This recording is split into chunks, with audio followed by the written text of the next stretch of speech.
Bonjour, bonjour mes chers élèves, j'espère que vous allez bien.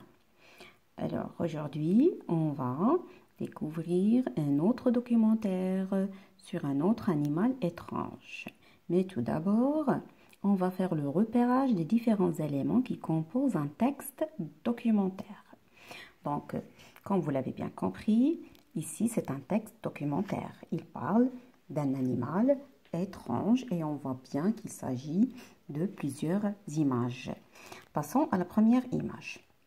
Alors, premier repère de ce documentaire, c'est le titre. Voilà, un documentaire ne peut pas passer sans un titre. Donc, il y a le titre, une étoile de mer.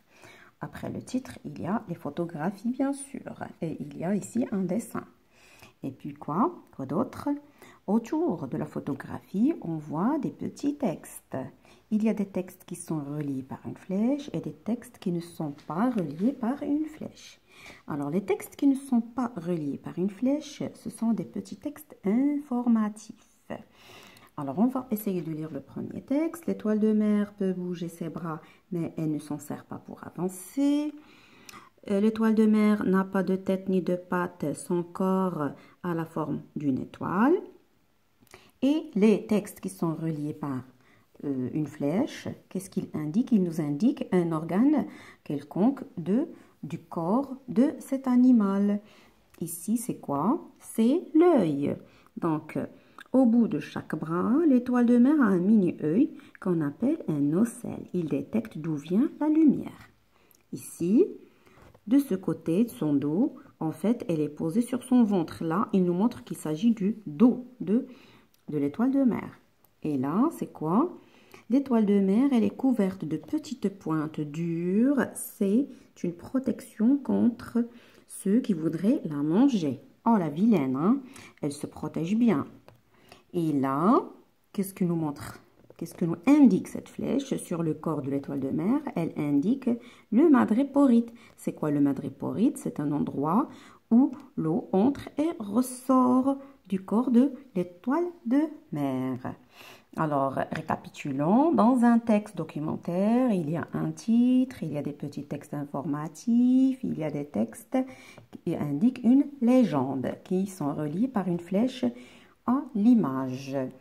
Passons à la deuxième page. On remarque qu'il s'agit de 4 photos, oui, mais il y a 3 photographies et un dessin. On passe à la première photographie.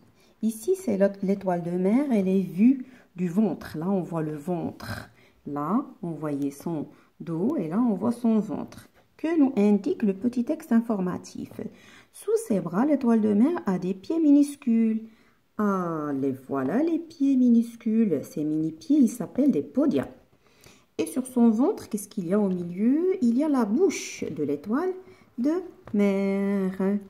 Ici, c'est une extrémité du bras de l'étoile de mer qui a été agrandie. Elle est prise en grand plan pour nous montrer les extrémités des mini-pieds. Et sur ces extrémités, il y a quoi? Regardez, qu'est-ce qu'elle indique la flèche? Les pieds se terminent par des ventouses qui se collent partout. Il y a des petites ventouses à chaque extrémité de pied. Sur cette image, on voit bien que l'étoile de mer, elle est dans son milieu de vie naturel, elle est dans l'eau. Observons bien sa souplesse. Regardez bien comment elle enveloppe un coquillage. Elle l'attrape pour le manger.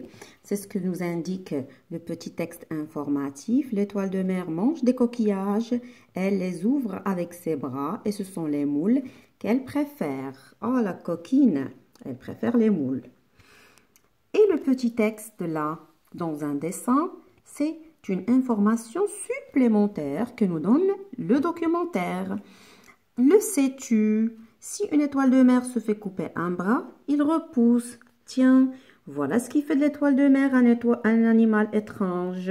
Si elle perd un bras, eh ben le bras il va repousser. Et aussi, il nous donne une information sur sa famille, sur ses cousins et cousines. Eh ben sachez que les oursins et les concombres, ce petit animal-là sous forme de concombre, eh bien, ce sont les cousins de l'étoile de mer. Bonjour, Madame Étoile de mer avec sa petite famille.